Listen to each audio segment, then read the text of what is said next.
নমস্কার বন্ধুরা, সুবচনের সাহিত্য সভায় আপনাদের স্বাগত জানাই। আজ পড়ে শোনাচ্ছি তারাশঙ্কর বন্দ্যোপাধ্যায়ের লেখা একটি ছোট গল্প, মেলা। উত্তর দক্ষিণে লম্বা একটা দিঘির চারি পাড় ঘিরিয়া মেলাটা বসিয়া আছে। কোনো পর্ব উপলক্ষে নয়, কোনো এক সিদ্ধ মহাপুরুষের মহাপ্রয়াণের তিথি মেলাটির উপলক্ষ। দোকানিরা বলে, বাবার মাহাত্ম্য আছে বাপু, যা নিয়ে আসবে ফিরে নিয়ে যেতে হয় না কাউকে। সত্য কথা, দোকানের জিনিসও ফেরে না, যাত্রীর ট্যাঁকের পয়সাও না। শিউরির এক ময়রা নাকি 3 বছর আগে 1100 টাকা লাভ পাইয়াছিল। গত বছরের মতো মন্দা বাজারেও তাহার 200 টাকা মুনাফা দাঁড়াইয়াছে। শিউরির দোকানের পাশেই লাভপুরের দুখানা মিষ্টির দোকান, একখানা হরিহরের, অপরখানা রাম সিংয়ের।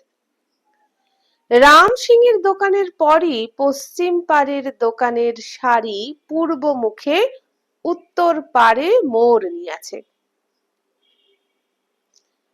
উত্তর পাড়ে মণিহারের দোকান সারি বাঁধিয়া চলিয়া গেছে। প্রথম দোকান ঘনশ্যাম ঘোষের। ঘনু আপনার দোকানে বসিয়া বিড়ি টানিতেছিল। খরিদ্দার তখনও জুটে নাই। রাম সিংয়ের দোকান তখন সাজিয়া উঠিয়াছে।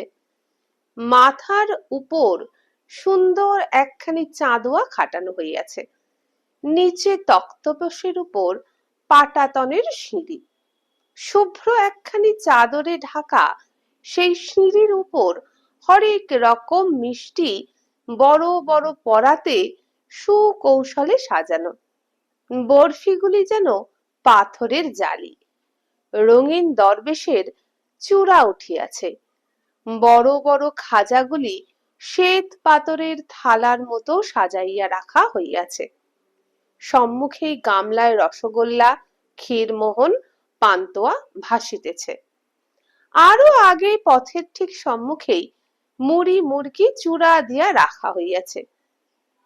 বাজারের পথে অল্প 2-10টা যাত্রী এদিকে যাওয়া আসা করিতেছিল। তাহাদের উদাসীনতায় ঘনশ্যাম বিরক্ত হইয়া উঠিয়াছিল। পোড়া বিড়িটা ছুঁড়িয়া ফেলিয়া দিয়া সে রাম সিংয়ের সহিত গল্প জুড়িয়া দিল। বিকিকিনি যা কিছু কাল থেকেই শুরু হবে, কি বলো সিং? রামদাস কহিল। সন্ধে থেকেই লোক জুটবে, আনন্দ বাজার এবার জমজমাট, দেখেছ তুমি? ঘনশ্যাম উৎসাহিত হইয়া উঠিল, কহিল, সে আমি দেখে এসেছি। এবার 134 ঘর এসেছে, 4 দল ঝুমুর। মেয়েগুলো দেখতে শুনতে ভালো হে, চটক আছে। সিংহ সায় দিল, হ্যাঁ, গোটা 20-25 এরই মধ্যে বেশ 4-5টা খুবই খুবসুরত। ঘনশ্যাম ঘাড় নাড়িয়া কহিল, কমলি আর পটলি বলে যে দুজন আছে, বুঝেছ? ফেশান কি তাদের! টেরি বাগানো ছোকরাদের ভিড় লেগে গেছে এরই মধ্যে। কি চাই গো তোমাদের? একজন যাত্রী পথে দাঁড়াইয়াছিল, সে চলিতে শুরু করিল। সিং কহিল, ডাইশ কত টাকায় ডাক হলো জানো? অন্যমনস্ক ঘনশ্যাম কহিল, ডাইশ 1500? কে ডাকলে? ঘনশ্যাম উত্তর দিল না। একটি 10-11 বছরের ছেলে দোকানের সম্মুখ দিয়া চলিতেছিল। তাহার পিছনে একটি 6-7 বছরের ফুটফুটে মেয়ে। মেয়েটি ছেলেটির হাত ধরিয়া টানিল। ছেলেটি কহিল, কি? ঘনশ্যামের দোকানে দড়িতে ঝুলানো নাগরদোলায় মেম পুতুল তখনও দমের জোরে বনবন শব্দ করিয়া ঘুরিতেছিল। মেয়েটি আঙুল দিয়া পুতুলটা দেখাইয়া দিল। ছেলেটিও দাঁড়াইল, পকেটে হাত পুরিয়া কহিল, আয় আয়, ও ছাই। ঘনশ্যাম তাহাদের দেখিয়াই গল্প বন্ধ করিয়াছিল। সে কহিল, এসো খুকি, এসো, পুতুল নিয়ে যাও। সঙ্গে সঙ্গে সে দম দিয়া এরোপ্লেনটা দোলাইয়া দিল। দমের জোরে টিনের প্রপেলারটা ফরফর শব্দে ঘোরে, এরোপ্লেনটা দোলে, ঠিক মনে হয় এরোপ্লেনটা উড়িতেছে। মেয়েটি আবার কহিল, দাদা। ঘনশ্যাম ছেলেটিকে ডাকিয়া কহিল, আসুন খোকা বাবু, এরোপ্লেন নিয়ে যান, দেখুন কেমন উড়ছে। ঘনশ্যামের কথাবার্তার ভব্যতায় ছেলেটি খুশি হইয়া উঠিল। সে জিজ্ঞাসা করিল, কত দাম? কিসের, পুতুল না এরোপ্লেনের? কথার উত্তর দিতে গিয়া ছেলেটি বোনের মুখপানে তাকাইল। বোনটিও দাদার মুখপানে তাকাইল। ঘনশ্যাম আবার প্রশ্ন করিল, কোনটা নেবেন বলুন? দুটোই। দুটোর দাম 1.5 টাকা। ছেলেটি আর একবার পকেটে হাত পুরিয়া কি ভাবিয়া লইল। পর মুহূর্তে বোনটির হাত ধরিয়া টানিয়া কহিল, আয় মনি। সঙ্গে সঙ্গে ঘনশ্যাম কহিল, এরোপ্লেনটাই নিয়ে যান খোকা বাবু, দুজনেই খেলা করবেন, ওটার দাম 1 টাকা। সে হাঁটুর উপর ভর দিয়া খেলনাটার দড়িতে হাত দিয়াছিল।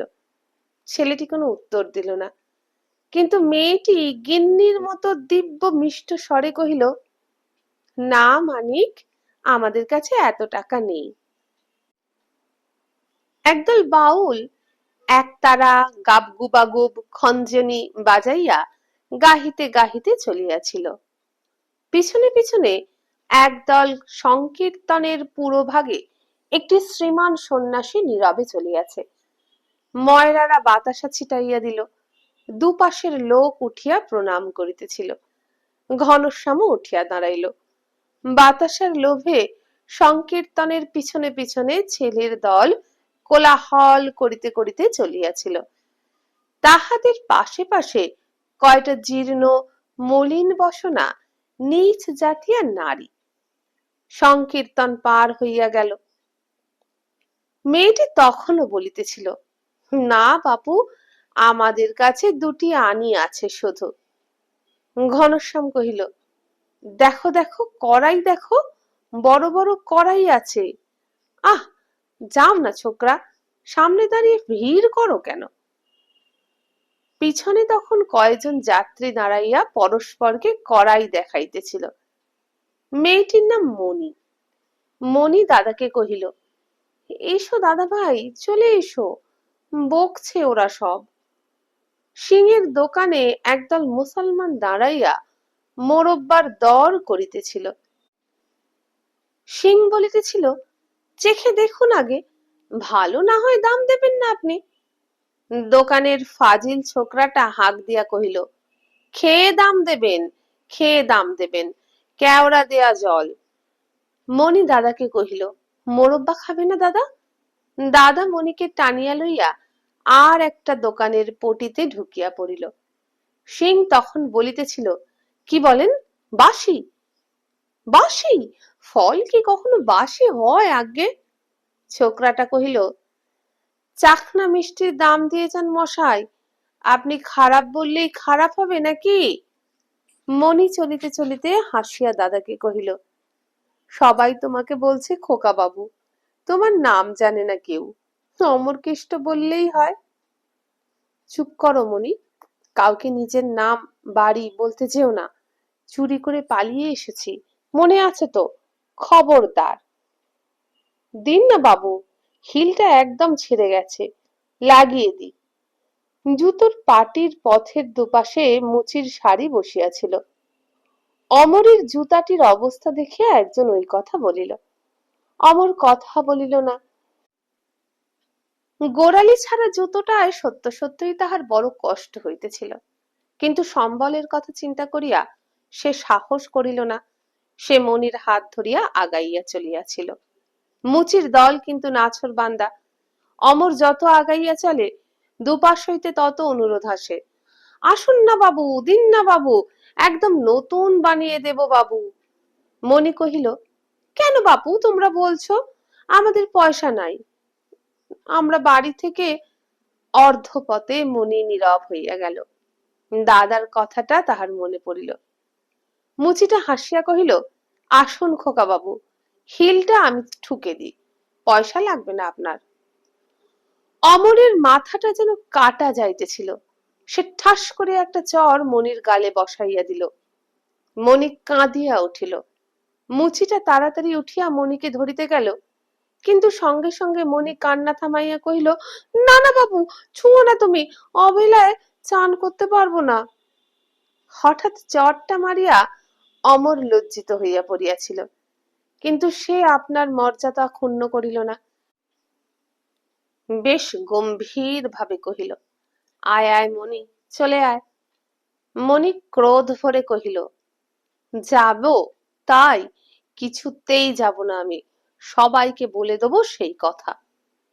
অমর এবার আগাইয়া আসিয়া মনির হাত ধরিয়া কহিল, লক্ষ্মী মেয়ে তুমি, এসো, আবার বাড়ি যেতে হবে। মারলে কেন তুমি? ওদিকে কোথায় ডুমডুম শব্দে বাজির বাজনা বাজিতেছিল।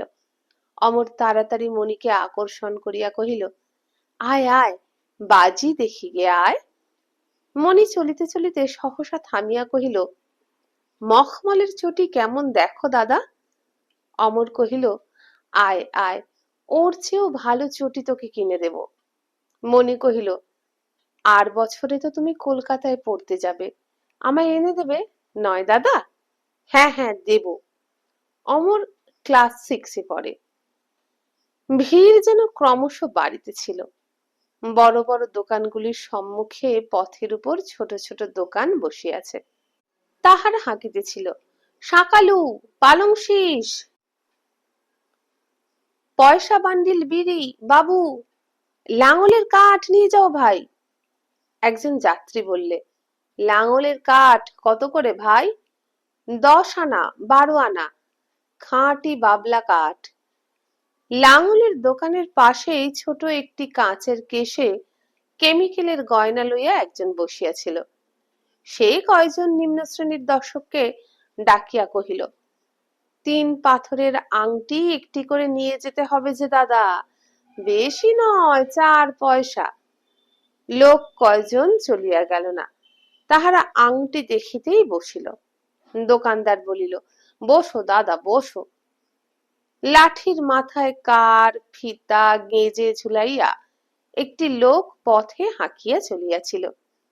4 হাত কার 2 পয়সা, বড় বড় কার 2 পয়সা, রকম রকম 2 পয়সা, জামাই বাঁধা কার 2 পয়সা, টানলে পরে ছিঁড়বে না, চুল বাঁধলে খুলবে না, না নিলে মন ভুলবে না, 2 পয়সা, 2 পয়সা।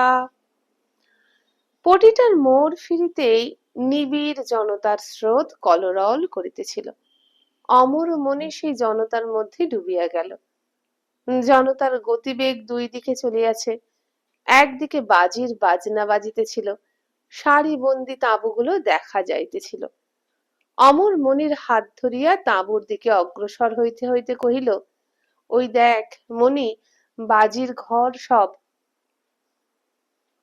মণি আঙুলের উপর ভর দিয়া ঘাড় উঁচু করিয়া দেখিবার চেষ্টা করিল। কহিল, কই দাদা? আরো পিছনের দিকে চলিয়াছিল জনতার আর একটা প্রবাহ। সন্ধ্যার আলো তখন জ্বলিতে শুরু করিয়াছে। এই জনতা প্রবাহের লক্ষ্যস্থানে সমচতুষ্কোণ করিয়া একটি বড় ডে লাইট জ্বলিতেছিল। উজ্জ্বল আলোক কয়টি চারিপাশে সমচতুষ্কোণ করিয়া ছোট ছোট ঘরের সারি রহিয়াছে। বেষ্টনীর মধ্যে অঙ্গনটি লোকে লোকারণ্য হইয়া আছে। দলে দলে মানুষ চঞ্চল হইয়া অঙ্গনে ছুটিয়া চলিয়াছে। স্থানটায় প্রবেশ করিতেই নানা দ্রব্যের সংমিশ্রণে সৃষ্ট একটি উৎকট গন্ধে মানুষের বুকটা কেমন করিয়া ওঠে। মদ, গাঁজা, বিড়ি, সিগারেট, সস্তা এসেন্সের তীব্র গন্ধে বাতাস যেন ভারী হইয়া উঠিয়াছে। অঙ্গনের মধ্যে জনতার স্রোত আগের মানুষের ঘাড়ের উপর মুখ তুলিয়া নিবিড় ভাবে ওই ঘরগুলির দিকে আগাইয়া চলিয়াছে। বালক, বৃদ্ধ, যুবা, বাঙালি, খোট্টা, উড়িয়া, মারোয়ারি, কাবুলিওয়ালা, হিন্দু, মুসলমান, সাঁওতাল সব ইহার মধ্যে আছে। জাতি, ধর্ম, বর্ণ, শ্রেণী সব যেন এখানে একাকার হইয়া গিয়াছে। এটাই আনন্দবাজার, অর্থাৎ বেশ্যাপট্টি। প্রতি ঘরের দরজায় ছোট ছোট চারপায়ার উপর এক একটি স্ত্রীলোক বসিয়া আছে, আর তাহাদের লেখন করিয়া ফিরিতেছিল অন্তত 500 জোড়া ক্ষুধাতুর চোখ। সস্তা অশ্লীল রসিকতায় মুহুর্মুহু উচ্ছৃঙ্খল অট্টহাসি আবর্তিত হইয়া উঠিতেছিল। এইখানে, তারপর ওই দরজায়, তারপর আবার একটা দরজায়। মোট কথা বিরাম নাই, বিশ্রাম নাই। মাতালের চিৎকার আস্ফালনে আকাশের বুকের নিস্পন্দ অন্ধকার পর্যন্ত যেন তরঙ্গিত হইয়া উঠিতেছিল। সমস্ত সমবেত কোলাহল ছাপাইয়া মাঝে মাঝে ধ্বনিত হইয়া উঠিতেছিল জুয়ার আড্ডায় উন্মত্ত উল্লাস রোল। অঙ্গনটির ঠিক মধ্যস্থলে আলোটির নিচে জুয়া খেলা চলিতেছে। কোন ঘরে নারী কণ্ঠে অশ্লীল গান আরম্ভ হইয়া গেছে। বাহিরের জনতা সে অশ্লীল গান শুনিয়া হো হো শব্দে হাসিয়া উঠিল। মানুষের বুকের ভিতরকার পশুত্ব ও বর্বরতা পঙ্কিল জলস্রোতের ঘূর্ণির মতো মুহুর্মুহু পঙ্কিলতর হইয়া এখানে আবর্তিত হইয়া উঠিতেছিল। ওদিকে কোথাও বমির শব্দ হইল। একটি মেয়ে বমি করিতেছিল। সেই দুর্গন্ধে দাঁড়াইয়াই দর্শকের দল কৌতুক দেখিতেছিল, আর দেখিতেছিল অসম্বৃত বাসা নারীর দেহ। বমির উপর বসিয়াই মেয়েটি গান ধরিল, মরিব মরিব সখী নিশ্চয় মরিব। জনতা হাসিয়া উঠিল হো হো করিয়া।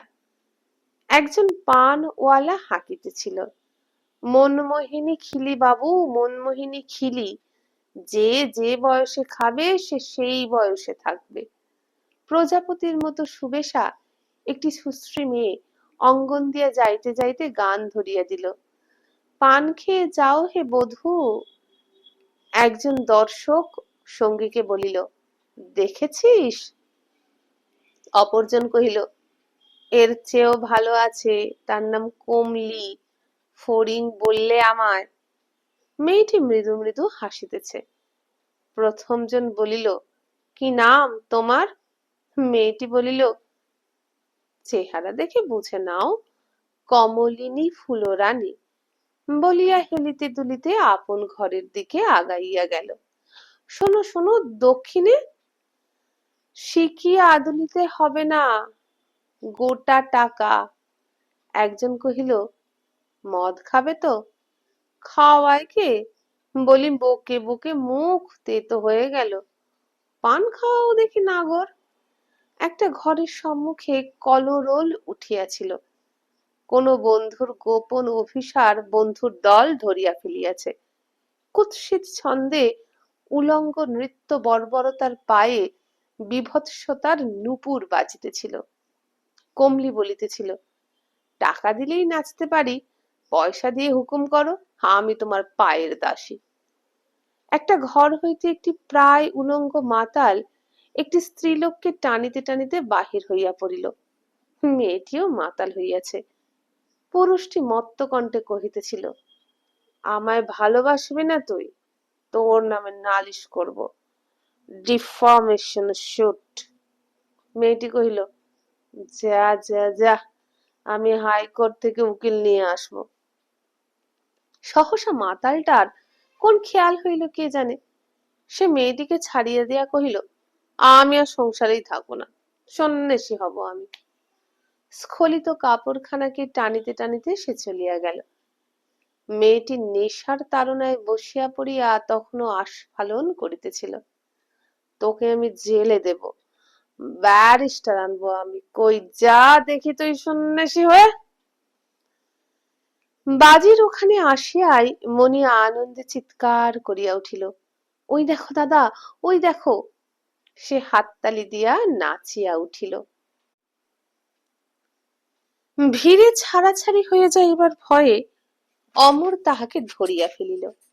ব্যাপার আর কিছুই নয়। একটা বাজির ঘরের সম্মুখে একটা লোক নাক লম্বা মুখোশ পরিয়া নাচিতেছে। পরনের পোশাকটাও তাহার অদ্ভুত, হাতে একজোড়া প্রকাণ্ড করতাল। মণি আবার তাহার জামা টানিয়া ধরিল। দাদা, ভূত দাদা, ভূত, ওই দেখো ভূত আঁকা রয়েছে। অমর উপরের দিকে চাহিয়া দেখিল, সত্য সত্যই সাইনবোর্ডটায় কতকগুলো বড় বড় চামচিকার মতো ভূত নৃত্য করিতেছে। ছবিগুলার নিচে বড় বড় অক্ষরে লেখা আছে, ভৌতিক বিদ্যা ও ভোজবাজি। অমর চুপি চুপি মণিকে কহিল, জানিস মণি, এটা ভূতের খেলা, দেখবি? মণি ঘাড় নাড়িয়াই আছে। অমরের কিন্তু এত সহজে মনস্থির হইল না। অল্প পয়সায় সবচেয়ে ভালো বাজিটা দেখা তাহার ইচ্ছা। এটার পরই একটা গেরুয়া রঙের তাঁবু, সেটার বাহিরে কিছু লেখা নাই, কিন্তু তাঁবুর মধ্যে অনবরত টিং টিং করিয়া ঘন্টা বাজিতেছে। দুয়ারে দাঁড়াইয়া একটা লোক চিৎকার করিতেছে, এই ফুরিয়ে গেল, চলে এসো ভাই, 1 পয়সা। তার পরেরটায় ইংরেজিতে লেখা ইন্ডিয়ান। তারপর কি তাহা অমর বানান করিল, কিন্তু উচ্চারণ করিতে পারিল না। PUZZLE।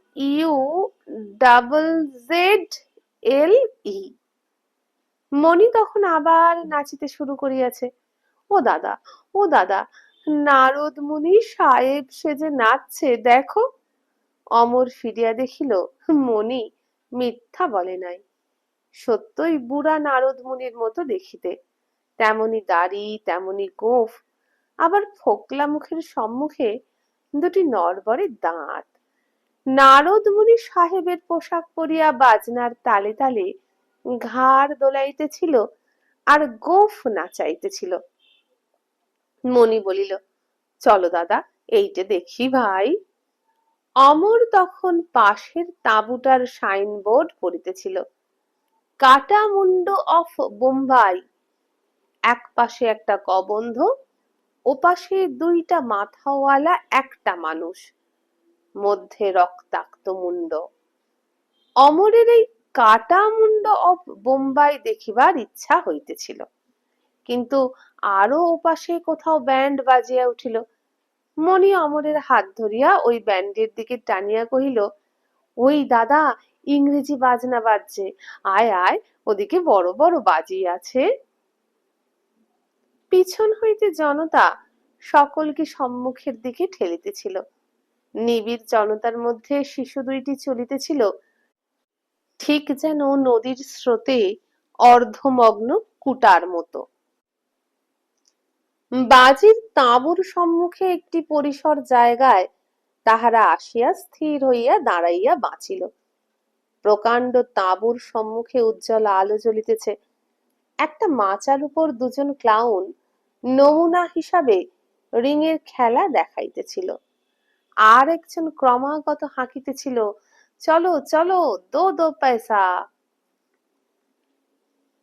সহসা বাজনা থামিয়া গেল। বড় ক্লাউনটা বক্তৃতার ভঙ্গিতে বলিতে আরম্ভ করিল, বাবু লোক। হাঁ হাঁ, ছোট ক্লাউনটা সঙ্গে সঙ্গে উত্তর দিল। অমর ও মণি হাঁ করিয়া ক্লাউনদের মুখের দিকে চাহিয়াছিল। দাঁড়িয়ে দাঁড়িয়ে ভাবছেন কি? কি ভাবছেন মশা? ঠিক সম্মুখের ক্লাউনটি হাত নাড়িয়া দিল। লোকটি চমকিয়া উঠিল। ছোট ক্লাউন কহিল, যান ভিতরে যান, ওই দেখুন খেলা শুরু হয়ে গেল যে। তাঁবুর সম্মুখের পর্দাটা খুলিয়া গেল। ভিতরে থিয়েটারের রংচঙের স্টেজ দেখা গেল।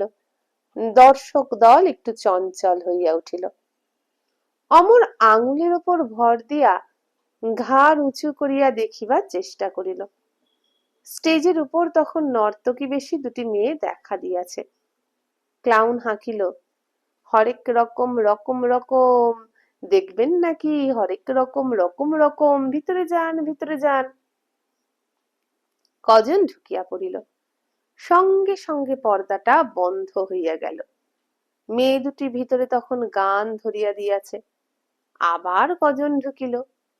সহসা পিছনের জনতার মধ্যে কোলাহল উঠিয়া পড়িল, সরে যাও, হাতি, হাতি, সরে যাও। ঠং ঠং শব্দে ঘণ্টা দোলাইয়া জমিদারের হাতি বাজারের মধ্য দিয়া চলিয়াছিল। চঞ্চল জনতা চারিদিকে বিক্ষিপ্ত হইয়া পড়িয়াছিল। মনির কাপড় ধরিয়া অমর অনেক দূর পর্যন্ত জনতার চাপে চলিয়া আসিল। একটু খোলা জায়গায় আসিতেই কাপড়ে ঝাঁকি দিয়া কে কহিল, কাপড় ছাড়ো নাহি ছোকরা। অমর সবিস্ময়ে দেখিল অপরিচিত একজনের কাপড় সে ধরিয়া আছে। সে কাপড় ছাড়িয়া দিয়া ব্যাকুল হইয়া চারিপাশে চাহিল, কিন্তু কোথায় মণি? শুধু মণি কোথাও নয়, এতক্ষণে অমরের হুঁশ হইল দিন চলিয়া গিয়াছে। মাথার উপরে কালো আকাশ তারায় তারায় আচ্ছন্ন। চারিপাশে দোকানে দোকানে উজ্জ্বল আলোর পণ্য সম্ভার ঝকমক করিতেছে। অমরের কান্না পাইল, মণি কোথায় মণি? অমর সম্মুখের দিকে অগ্রসর হইয়া চলিল। মেলাটা তখন লোকে লোকারণ্য হইয়া গেছে। নিজের কোলটুকু ছাড়া ছোট্ট অমর আর কিছুই দেখিতে পাইতেছিল না। ধাক্কায় ধাক্কায় জনতার মধ্যে কোথায় সে আসিয়া পড়িল কিছুই সে বুঝিতে পারিল না। আনন্দ বাজারের অঙ্গন মধ্যে উচ্ছৃঙ্খল আবর্ত উচ্ছ্বাস তীব্রতম হইয়া ঘনীভূত হইয়া উঠিয়াছে। বিপুল জনতার মধ্যে এক স্থানে নাচ গান চলিতেছিল। অমর বহু কষ্টে ভিতরে প্রবেশ করিয়া অবাক হইয়া গেল। একজন পুরুষের গলা ধরিয়া সুশ্রী একটি মেয়ে উন্মত্ততার মতো নাচিতেছিল। বো বো শব্দে ঘুরপাক খাইতেই পুরুষটি মেয়েটিকে ছাড়িয়া দিয়া একপাশে দাঁড়াইয়া টলিতে টলিতে পড়িয়া গেল। উচ্ছৃঙ্খল অট্টহাস্যে জনতা উল্লাস প্রকাশ করিল। অমর আর একটা জনতার মধ্যে ঢুকিয়া দেখিল সেখানে ডাইস খেলা চলিতেছে। পয়সা টাকা জলস্রোতের মতো ঝমঝম করিয়া পড়িতেছে। খেলোয়াড় হাঁকিতেছিল, 1 টাকা দিলে 2 টাকা, 2 টাকা দিলে 4 টাকা। অমর ক্ষণিকের জন্য সব ভুলিয়া গেল। আপনার পকেটে হাত দিয়া নাড়িতে আরম্ভ করিল। কে একজন তাহার কাঁধে হাত দিয়া কহিল, খোকা, তুমি জুয়া খেলতে এসেছো? অমর দেখিল 18-19 বছরের একটি খদ্দর পরা ছেলে, মাথায় গান্ধী টুপি। জুয়া খেলোয়াড় চটিয়া গিয়াছিল। সে কহিল, কেন মশাই, আপনি এমন করছেন কেন? আমি 1,500 টাকা জমিদারকে গুনে দিয়ে তবে খেলা পেতেছি। ধরো খোকা ধরো, 1 ঘটিতে ডবল, 2 ঘটিতে 4 গুণ, 3 ঘটিতে 6 গুণ পাবে, ধরো ধরো। অমর ছেলেটির মুখপানে চাহিয়া কাঁদিয়া ফেলিয়াছিল। ছেলেটি তাহার হাত ধরিয়া কহিল, এসো আমার সঙ্গে এসো। কি হয়েছে, কি হয়েছে তোমার? পিছনে ডাইশওয়ালা তখন হাঁকিতেছিল, চোরি নেহি ডাকাতি নেহি, নসিব কে খেলা হ্যাঁ ভাই, খোদা দেনেওয়ালা। ধরো ভাই ধরো। ভিড়ের বাহিরে আসিয়া ছেলেটি অমরকে জিজ্ঞাসা করিল, কার সঙ্গে এসেছো তুমি? বাড়ি কোথা? অমর ফোপাইয়া কাঁদিয়া উঠিল, কহিল, আমার বোন হারিয়ে গেছে। সচকিতভাবে ছেলেটি প্রশ্ন করিল, বোন? কত বড় সে? তোমার চেয়ে ছোট না বড়? আমার চেয়ে ছোট, 6 বছর বয়স তার।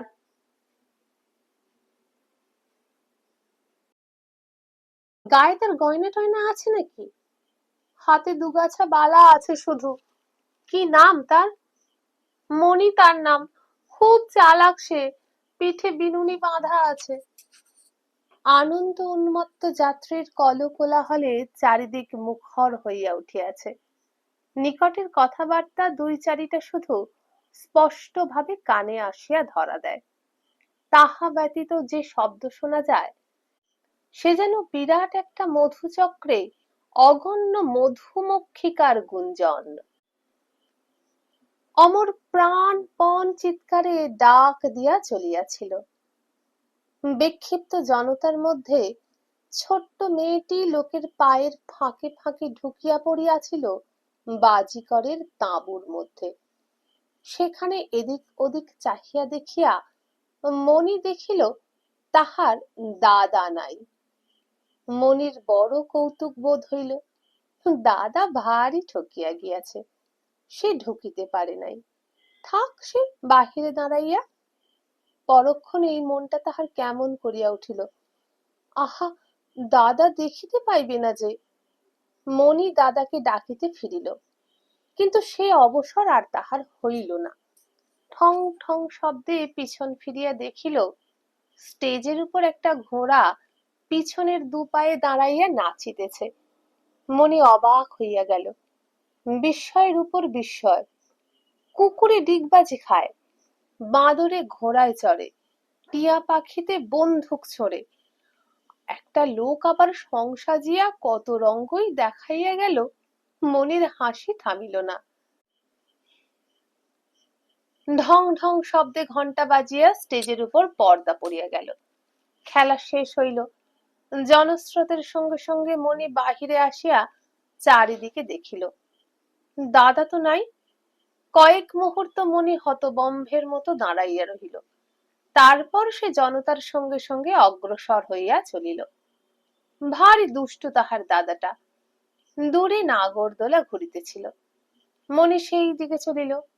ওইখানে সে নিশ্চয়ই আছে, তাহাকে ফাঁকি দিয়া সে নিশ্চয়ই নাগরদোলায় চাপিয়াছে। পথে একটা দোকানে দোকানে হাঁকিতেছিল, চলে এসো ভাই, চলে এসো, কাবাব রুটি, গোস পরোটা, চিংড়ি, কাঁকড়া, এই এই, ভিড় ছাড়ো, ভিড় ছাড়ো। ভিড় কমিল না।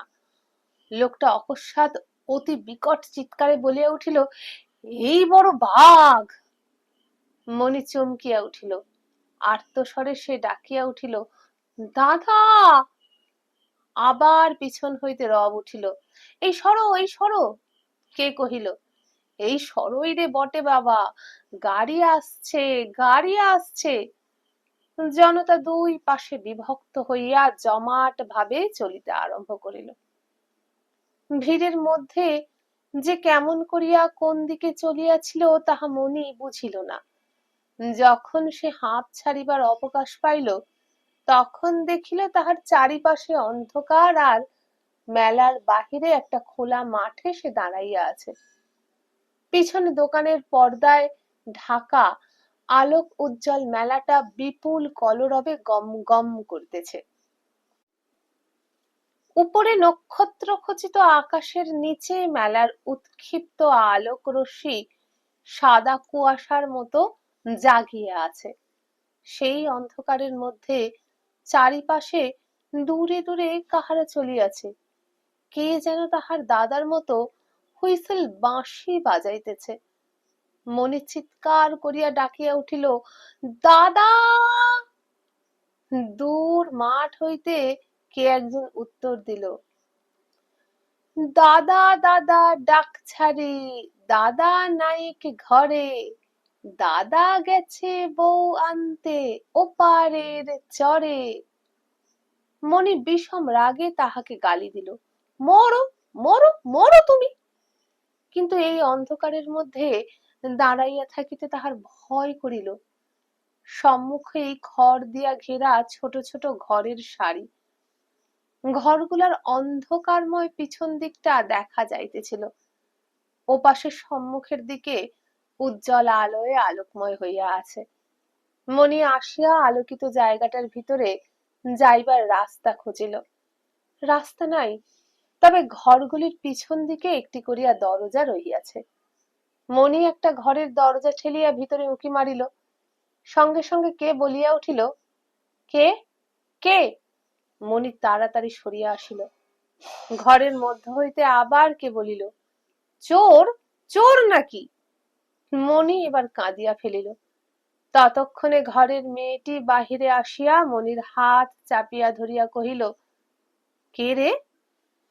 মণি ফোঁপাইয়া কাঁদিয়া উঠিল। একটা দেশলাই জ্বালিয়া সে মণির মুখের সম্মুখে ধরিল। মণির ফুটফুটে মুখখানি দেখিয়া মেয়েটির মুখ চোখ কোমল হইয়া আসিল। মনিরও ভয়ার্ত ভাব যেন কাটিয়া গেল। যে তাহাকে ধরিয়াছিল সেও বড় সুন্দর। মেয়েটি মনিকে জিজ্ঞাসা করিল, কাঁদছ কেন খুকি? তাহার গা ঘেঁষিয়া দাঁড়াইয়া মনি কাঁদিতে কাঁদিতে কহিল, আমি যে দাদাকে খুঁজে পাচ্ছি না।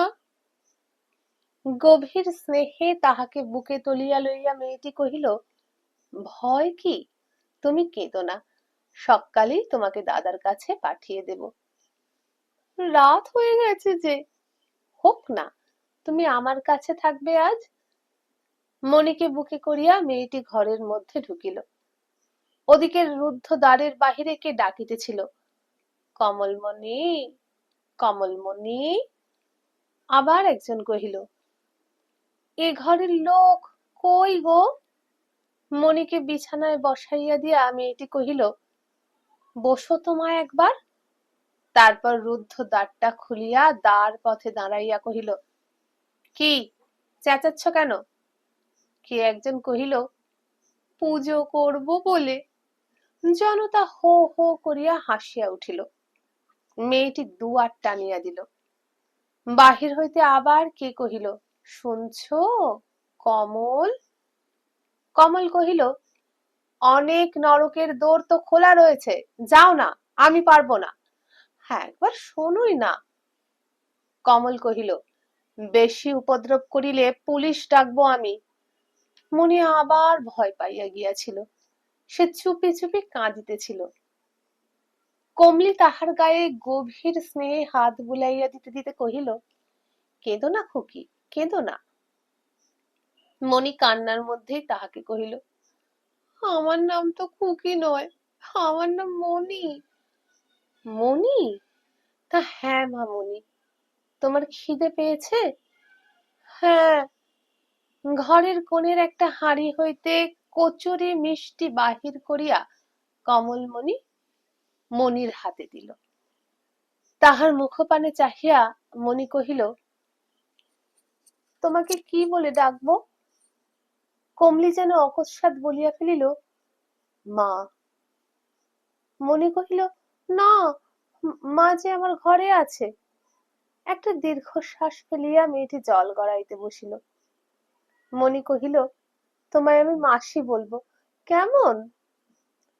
জল গড়ানো রাখিয়া মেয়েটি মনিকে বুকে জড়াইয়া ধরিল, বলিল, হ্যাঁ হ্যাঁ, মাসিমা, মাসিমা। মনি ঘাড় নাড়াইয়া জানাইল, আচ্ছা। অল্পক্ষণের মধ্যেই মাসিমার সহিত মনির নিবিড় পরিচয় হইয়া গেল। মায়ের কথা, বাবার কথা, দাদার কথা, বুড়ো দাদুর কথা, ছোট বোনটির কথা পর্যন্ত বলিতে সে বাকি রাখিল না। এমনকি সেই দুষ্ট দোকানিটার কথা পর্যন্ত বলিতে সে ভুলিল না। এরোপ্লেন, নাগরদোলা, পুতুল দুটি কত ভালো তাহাও সে বলিল। মখমলের চটিও কেমন তাও অপ্রকাশ রহিল না। কমলি মনির মুখপানে এক দৃষ্টি চাহিয়া তাহার কথা শুনিতেছিল। ছোট্ট ফুটফুটে মুখখানি তাহার বড় ভালো লাগিতেছিল।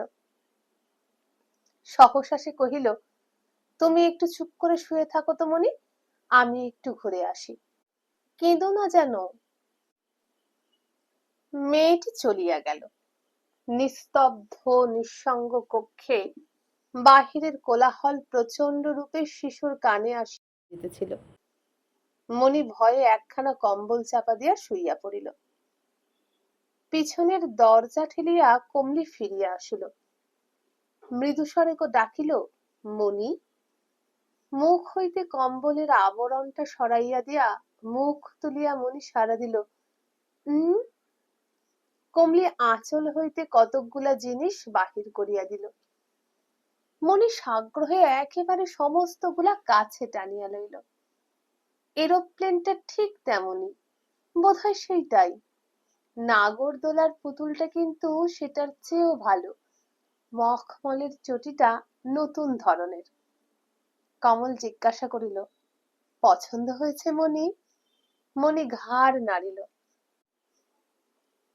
কমল সাগ্রহে কহিল, একটা চুমা দাও দেখি। মণি গাল বাড়াইয়া দিল। চুমা দিয়া মণিকে বুকে ধরিয়া কমলি কহিল, তোমার মা ভালো না আমি ভালো? একটুক্ষণ ভাবিয়া মণি উত্তর করিল, মাও ভালো, তুমিও ভালো। কমলি একটু হাসিল। মণি সহসা কহিল, তুমি বিড়ি খাও কেন মাসি? মা তো খায় না। মেয়েটির মুখ কেমন যেন হইয়া গেল।